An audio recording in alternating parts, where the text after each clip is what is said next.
मेरा नाम कुलदीप है। स्वागत है आपका यूनाइटेड लर्निंग के ऑनलाइन प्लेटफॉर्म में। तो फ्रेंड्स, आज हम लोग शुरू करेंगे ह्यूमन रिप्रोडक्शन का बड़ा इंपॉर्टेंट टॉपिक है गैमेटोजेनेसिस। तो प्रीवियस वीडियोस में हम लोगों ने पूरा ह्यूमन रिप्रोडक्शन पढ़ रखा है। इसमें male reproductive system, female reproductive system, एक एक टॉपिक हम लोगों ने बहुत अच्छे से पढ़ा था। तो आप लोग पहले प्रीवियस वीडियोस को भी देख सकते हैं, और आगे अगर आपको सिर्फ गैमेटोजेनेसिस पढ़ना है तो आज से हम लोग इस टॉपिक को स्टार्ट कर रहे हैं। तो चलिए स्टार्ट करते हैं वीडियो को। तो सबसे पहले हम लोग देखते हैं, लिखा हुआ है टॉपिक का नाम है गैमेटोजेनेसिस। चूंकि नाम से पता है what is gametogenesis, the process of formation of gamete is called gametogenesis, है ना। और मोर एक्यूरेटली आप बोलना चाहते हो तो डिप्लॉइड जर्म सेल से, डिप्लॉइड जर्म सेल से हैप्लॉइड गैमीट के बनने की प्रोसेस को हम लोग क्या कहते हैं, गैमेटोजेनेसिस कहते हैं, through meiotic division, through meiotic division. तो बड़ा इंपॉर्टेंट टॉपिक है ये, ठीक है। अब इसमें एक एक चीज का मतलब हम लोग जानेंगे। डिप्लॉइड जर्म सेल से हैप्लॉइड गैमीट का फॉर्मेशन थ्रू मियोटिक डिवीजन। तीन बातें हो गई, what is diploid, what is haploid, और मियोटिक डिवीजन पे भी थोड़ी सी बात कर लेंगे। तो तीन बातों को पहले हम लोग करके देखते हैं यहाँ पर। तो तीन बातों में अगर हम लोग देखें यहाँ पर तो क्या हो रहा है, सबसे पहले हम लोग टॉपिक लेके हैं डिप्लॉइड की क्या मतलब हुआ। यहाँ पे डिप्लॉइड क्यों बोला जा रहा है, तो डिप्लॉइड क्या क्या जानना था हम लोगों को बड़े अच्छे से, क्योंकि इसी से क्वेश्चन बनने वाला है। डिप्लॉइड और हैप्लॉइड एक साथ लिख लेते हैं, डिप्लॉइड और हैप्लॉइड, इन दोनों के बारे में क्या है, हैप्लॉइड एंड डिप्लॉइड। देखो, हैप्लॉइड का मतलब होता है सिंगल, हैप्लॉइड का मतलब होता है सिंगल, सिंगल और क्या हैप्लॉइड। बहुत अच्छे से मतलब समझना है आज हैप्लॉइड और डिप्लॉइड का, जीवन में कभी भूलना नहीं है इसको। और दूसरा लिखा हुआ है डिप्लॉइड, तो ये हो गया आपका डबल। अब इसी समय इसी फ्लो में ट्रिप्लॉइड को बोले तो ट्रिपल, है ना।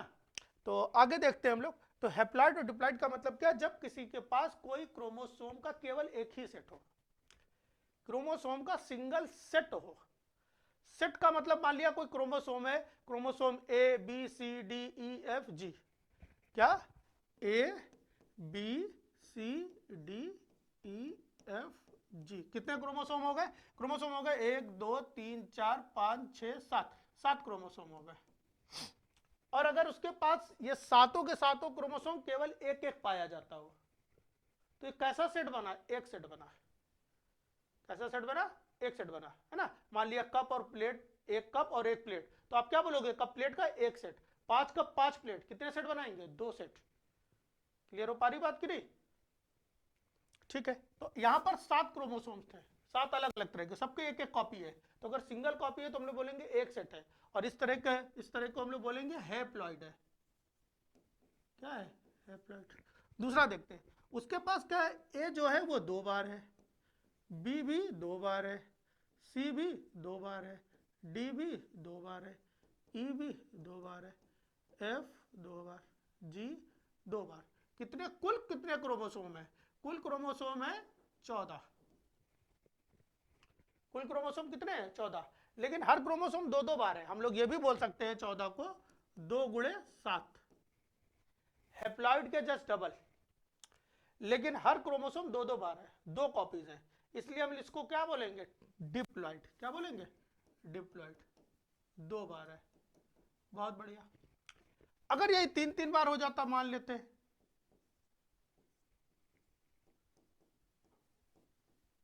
तो अब हम लोग क्या बोलते हैं, ट्रिप्लॉइड। तो आपको पता होना चाहिए हैप्लॉइड, डिप्लॉइड और ट्रिप्लॉइड क्या होता है। अगर अब इमेजिन करो, क्वेश्चन करो मन में, अगर ह्यूमन ट्रिप्लॉइड होता तो उसके पास टोटल नंबर ऑफ क्रोमोसोम क्या कितने होते हैं, ह्यूमन कैसा होता है, डिप्लॉइड। ह्यूमन कैसा होता है, ह्यूमन होता है डिप्लॉइड। उसके बाद टोटल नंबर ऑफ क्रोमोसोम कितने होते हैं, 46। अब आप खुद ही सोचो हैप्लॉइड कितना होगा, हैप्लॉइड इसके आधा होगा, कितना होगा, 23। और अगर हम लोग पूछे कि ह्यूमन अगर ट्रिप्लॉइड होता तो कितने क्रोमोसोम होते हैं, तो अगर ट्रिप्लॉइड होता है तो ह्यूमन के पास कितने क्रोमोसोम होते हैं, 69। ठीक है, कितने होते हैं, 69। बोलो बात समझ में आ रही कि नहीं आ रही, ठीक है। आगे देखते हैं हम लोग। अगर मान लिया कोई एक एनिमल है, वो उसके पास हैप्लॉइड में, उसके पास हैप्लॉइड में 7 क्रोमोसोम है, अगर सिंगल सेट में 7 क्रोमोसोम है, लेकिन वो एनिमल जो पाया जाता है या जो वो प्लांट पाया जाता है, एक्चुअली में प्लांट में, ठीक है, वो हेक्सापोलाइड है। कैसा है, हेक्सापोलाइट।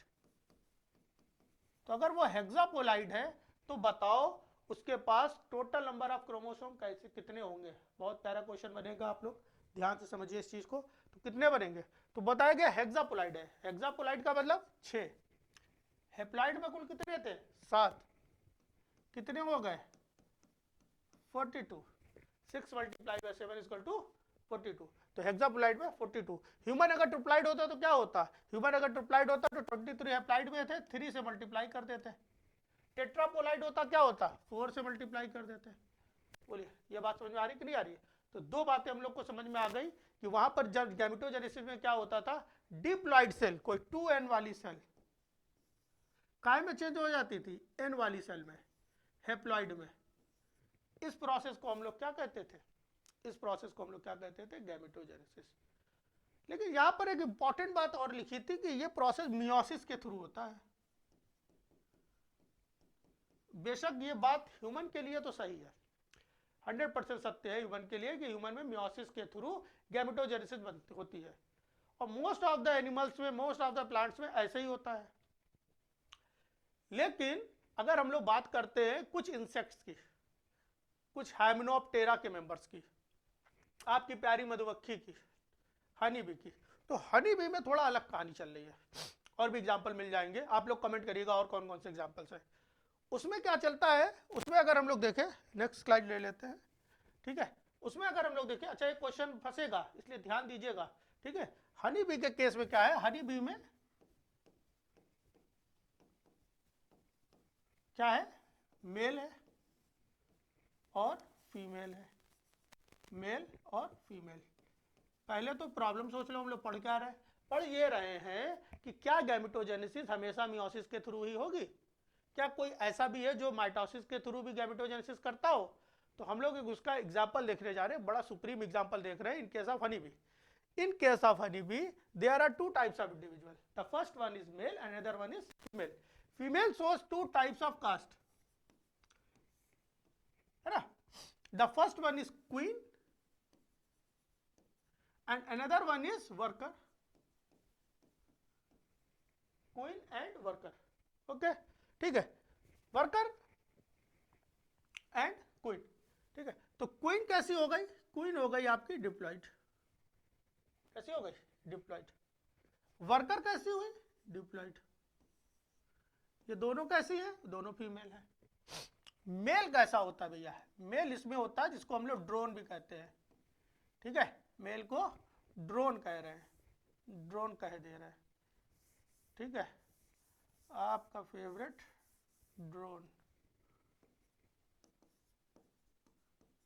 ठीक है, जो कैसा होता है, हेप्लॉइड होता है, ठीक है। अब होता क्या है, होता यह है कि यहां पर जब भी क्वीन के अंदर गैमेटोजेनेसिस होती है तो वो मियोसिस के थ्रू होती है, और वर्कर के अंदर, जब ड्रोन के अंदर गैमेटोजेनेसिस होती है, क्योंकि ये हेप्लॉइड है पहले से ही, हमारा मेन एस्पेक्ट क्या था कि क्रोमोसोम का नंबर, जो क्रोमोसोम है वो सिंगल सेट में रहा है। मेरा मेन एस्पेक्ट क्या था, गैमेटोजेनेसिस में हमने क्या बोला था कि डिप्लॉइड सेल का हेप्लॉइड में चेंज हो जाना। अगर दूसरे शब्दों में हम लोग बोले तो जो गैमीट्स बनेंगे उनके अंदर क्रोमोसोम सिंगल सेट में हो। इसमें तो भैया पहले ही एक ही सेट में है, ठीक है, इसमें तो पहले ही एक ही सेट में है। तो इसमें क्या करेंगे, इसमें मियोसिस नहीं करते। मियोसिस में क्या होता है, क्रोमोसोम का नंबर आधा हो जाता है, 2n था, nn रह जाएगा, क्या रह जाएगा, n। मान लिया 2 बनी, 4 बनती हैं या 2 बनती हैं, आगे समझेंगे अभी बहुत अच्छे से प्रोसेस में, ठीक है। nn बने 2, तो इसमें तो पहले से ही आधा है, एक ही सेट है। तो जब पहले से ही एक ही सेट है तो यहाँ पर मियोसिस की कोई जरूरत नहीं है, यहाँ पर क्या होगा, माइटोसिस होगी। और कौन सा गैमिट बनेगा, गैमिट बन जाएगा n, ठीक है। मान लिया स्पर्म बन गया और ये ओवम बन गए, ठीक है। ये स्पर्म और ओवम जो है वो फर्टिलाइज हो गए, और फर्टिलाइज होकर के क्या कर रहे हैं, फर्टिलाइज होकर के ये लोग क्या कर रहे हैं, 2n बना लिए। और 2n कौन था, फीमेल थी, 2n कौन था, फीमेल, फीमेल बन गया। फीमेल में क्या क्वीन बनेगी कि वर्कर बनेगा, वो न्यूट्रिशन पे है, वो वहां पर जाएंगे, फिर टॉपिक से भटक जाएंगे, उतना जरूरत नहीं है। आपको ही पता होना चाहिए मियोसिस कब होगी और माइटोसिस कब होगी। और अगर मियोसिस ह्यूमन में ना हो, माइटोसिस हो जाए तब क्या होगा, तब भी अभी देखेंगे, है ना। तो मियोसिस में क्या होता है, क्रोमोसोम का नंबर आधा रह जाता है, शुद्ध हिंदी में बोलते हैं अर्धसूत्री विभाजन। अर्ध मतलब आधा, सूत्र मतलब क्रोमोसोम, क्रोमोसोम आधा रह जाते हैं। माइटोसिस मतलब होता सम, सम मतलब जैसा था वैसा, सम मतलब समान, जैसा था वैसा, जैसा था वैसा रह गया, तो इसको बोले समसूत्री या माइटोसिस। तो क्वेश्चन ये आया कि क्या सारे एनिमल्स में गैमेटोजेनेसिस में माइटोसिस मियोसिस ही होती है, तो कहोगे नहीं, कुछ है जिसमें माइटोसिस हो सकती है। क्या कौन सा सुपीरियर केस है, ये सुपीरियर केस है। ह्यूमन में अगर माइटोसिस से गैमेटोजेनेसिस होने लग जाए तब क्या होगा, तो अगला एक और क्वेश्चन बना, चलिए देखते हैं। तो अगर ह्यूमन में अगर हम लोग माइटोसिस, तो अगर देखा मेल और फीमेल, ठीक है, ध्यान से समझते रहिए, फिर नोट्स आपको पीडीएफ मिल जाएगी, सर आपको अवेलेबल करा देंगे, नीचे आप कमेंट कर दीजिएगा, वहां पर टेलीग्राम ग्रुप का जो भी है वो भी लिंक आपको मिल जाएगा, वहां से आपको पूरा नोट्स मिल जाएगा, ठीक है, बस आप ध्यान से सुनते रहिए। तो ह्यूमन में मेल कैसा है, मेल कैसा है, मेल है 2n, फीमेल है 2n भैया। अब इनके गैमीट अगर माइटोसिस होती तो माइटोसिस का हिंदी मैंने बताया क्या, समसूत्री, माइटोसिस समसूत्री मतलब सेम क्रोमोसोम्स। तो जितने माइटोसिस होती, अगर माइटोसिस होती, ध्यान देना भाई, अगर माइटोसिस से काम हो जाता तो यहां से बनने वाले गैमीट क्या होते हैं, 2n वाले ही, जैसे थे वैसे ही रहते। 46 लिख दे, 46, 46 के 46 क्रोमोसोम आ जाते, यहाँ भी 46, और फिर इनमें फर्टिलाइजेशन होता, कितने बनते, नेक्स्ट जनरेशन 92, मम्मी पापा के पास 46 क्रोमोसोम, बच्चे के पास 92 क्रोमोसोम हो गए, 92 क्रोमोसोम हो गए। अब इनकी भी कहीं शादी हो गई, अब पता चला उस फीमेल, अब इनकी भी तो शादी होगी उस, अब इनके जो गैमेट बनेंगे वो 92 वाले, इनकी जो शादी हुई खुदा न खास्ता वो भी 92 वाले होते, ठीक, तो वो कितने बनते, इन दोनों में अगर फर्टिलाइजेशन हो जाता, सोचो क्या होता, 184। क्या पता चला, यहाँ पर जेनेटिक इंटीग्रिटी खत्म हो जाती, जीनी अखंडता खत्म, नेक्स्ट जनरेशन में कितने क्रोमोसोम होंगे कुछ पता ही नहीं। लेकिन वो कौन सा कारण है जिसके कारण आप बोल देते हो कि आने वाली जनरेशन, अगर आपसे भी आपके मन में ऐसे हाथ रखो, पूछो हमारे बाबा क्या थे, तो इंसान बोलोगे, है ना। 2 जनरेशन और पीछे जाओगे तो बाबा के बाबा क्या थे, वो क्या थे, इंसान थे। उनके भी 2-4 बाबा आगे सोचो, वो भी इंसान थे। फिर अपने मन में सोचो क्या नाम था, नहीं पता, कहाँ रहते थे नहीं पता, कैसे दिखते थे नहीं पता, इंसान थे इतना पता है। कॉन्फिडेंस कहाँ से आ रहा है, कॉन्फिडेंस यहाँ से आ रहा है कि during the course of gametogenesis there is a process of meiosis facilitate which maintains the genetic integrity, ठीक है। तो जो जेनेटिक इंटीग्रिटी मेंटेन किए हुए, अभी कोई आपसे आकर के बोले कि आपकी आने वाली तीसरी प्रोजेनी बंदर होगी, अभी तुम लड़ाई कर लोगे, कहोगे नहीं इंसान होगी, कहाँ से आ रहा है, क्योंकि आपको पता है कि जेनेटिक इंटीग्रिटी मेंटेन है, और उसके कारण हर जनरेशन में क्रोमोसोम का नंबर 46 ही रहने वाला है। 46 रहेगा तो इंसान रहेंगे, थोड़ा बहुत चेंज होता रहेगा, वो किसके कारण होगा, वो अलग क्रॉसिंग ओवर वगैरह है, रिकॉम्बिनेशन है, उसके द्वारा होगा, ठीक है। चलिए आ जाते हैं भाई, कहाँ थे, यहाँ थे। तो देखिए पहली लाइन समझाने में कितना टाइम लग गया, उम्मीद है पहली लाइन समझाने में 10-12 मिनट चले गए, ठीक है, लेकिन बड़ा मजेदार टॉपिक था और इससे बहुत क्वेश्चन बनते हैं। कहाँ पर होता है, गोनेट्स में होता है। गोनेट्स का मतलब ओवरी या टेस्टिस में। ओवरी क्या करती, ओवम बनाती, टेस्टिस क्या करते हैं, स्पर्म बनाने का काम करते हैं। क्यों, जैसे ह्यूमन में फीमेल में देखे या मेल में देखे तो कब होता है, तो प्यूबर्टी पे होता है। कब होता है, प्यूबर्टी पे। जैसे मेल में देखा जाए तो एक एज होती है 10-12 साल बाद स्टार्ट हो जाता है oogenesis, ठीक है। फीमेल में या मेल का थोड़ा और बढ़ा लेते 14 साल पे oogenesis बोल रहा हूं, बिल्कुल सॉरी, ठीक है। मेल में स्पर्मेटोजेनेसिस 10 से 12 साल पे या 14 साल पे 15 साल पे मान लेते हैं, 15 साल पे स्टार्ट हो जाता है। फीमेल में थोड़ा पहला मान लिया, 13 मान लिया। तो मेल में क्या स्पर्मेटोजेनेसिस, फीमेल में oogenesis, मान लिया ये 15 साल और ये 13 साल पे स्टार्ट होती है। स्टार्ट फीमेल में थोड़ा एक पॉइंट करेक्ट करूंगा क्योंकि आगे अभी इसको और अच्छे से बताऊंगा। कंप्लीटली स्टार्ट बोल सकते हो, इनमें स्टार्ट पहले ही हो जाती है ना, एम्ब्रियोनिक डेवलपमेंट के समय ही हो जाती है, वो चीजें अभी बाद में जानेंगे। हाँ, मेल में ऐसा कोई केस नहीं, मेल में एग्जैक्टली 15-16 साल के आसपास, जब भी जो भी उसकी डाइट है क्या है, उसका हार्मोन लेवल क्या है, उस पर डिपेंड करता है, लेकिन लगभग आसपास उसी पे होती है। क्वेश्चन यार है उस पर क्यों होती है, पहले क्यों नहीं हो जाती है, 5 साल पे क्यों नहीं हो जाती है, 25 साल पे क्यों नहीं हो जाती है?